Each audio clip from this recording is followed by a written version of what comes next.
Thank you, Madam Chairman. The crisis in Venezuela is tragic. Millions of citizens disenfranchised, nearly 2,000 are imprisoned, including children. Dozens have been killed protesting the violation of their rights, all while the government issues this constant stream of lies and propaganda. But it's really not new. It's all too familiar. The methods of repression that we've seen in Venezuela in recent weeks are textbook Cuban tactics for crushing dissent, terrorizing people. And it's hardly surprising to those of us who've been paying attention. The expansive Cuban presence in Venezuela answers a lot of questions about the nature and intentions of the Maduro regime.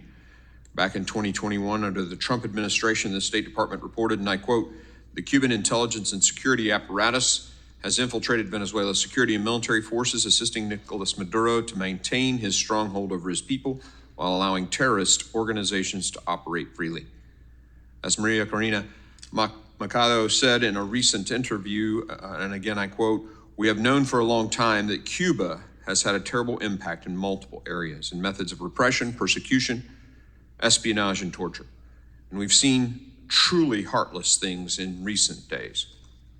But not only are these tyrannical tactics similar, the U.S.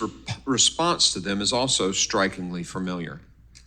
Just as Democrats turned a blind eye to the Cuban repression and the Biden-Harris administration relieves pressure on the Cuban government, so too are we seeing the same thing happening with our diplomatic relations with Venezuela.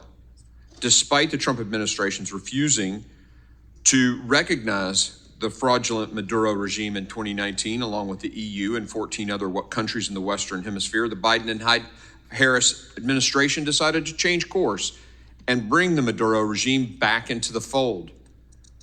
From releasing a criminal and high-ranking Maduro ally to providing sanctions relief leading up to the stolen election, this administration paved the road on which Venezuelans and their rights were trampled by Nicolas Maduro.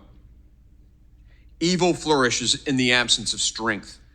Given the abject failure of this administration to maintain strength and diplomacy with both Cuba and Venezuela, my question is this: what is the administration planning to do or say about the malign Cuban influence in Venezuela that is helping Maduro in his refusal to accept the will of the Venezuelan people and terrorize those demanding respect for their vote? And I'll go with you, Ambassador Sullivan. Thank you, Congressman.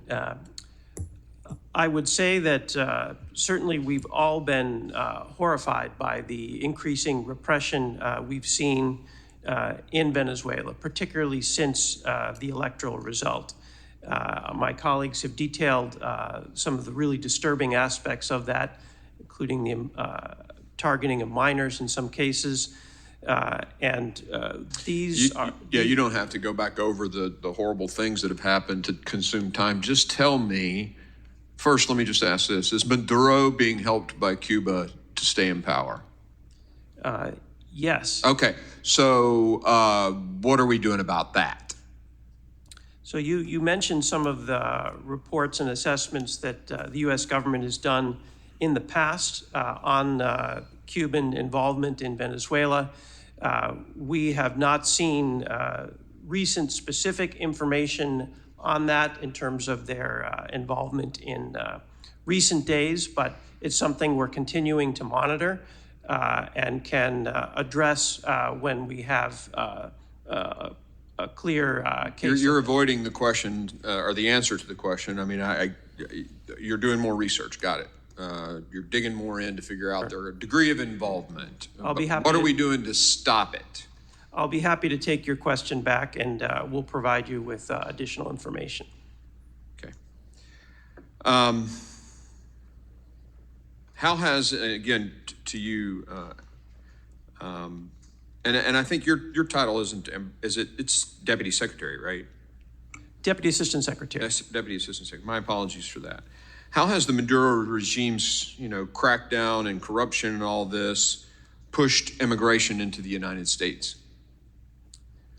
Well, Maduro's misrule over the last several years has resulted in the outflow of over 7 million Venezuelans.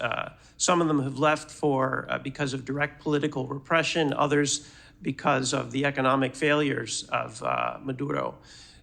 In any case, they're all really related to the way Maduro has run Venezuela over the last several years. We've seen over the last couple of years in particular, a heightened outflow.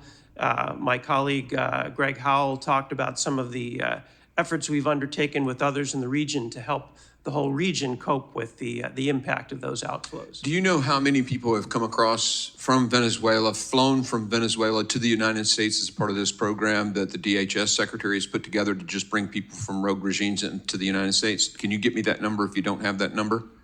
I can take your question back about the number of Venezuelans who've participated in what I think you're referring to the increased lawful pathways that.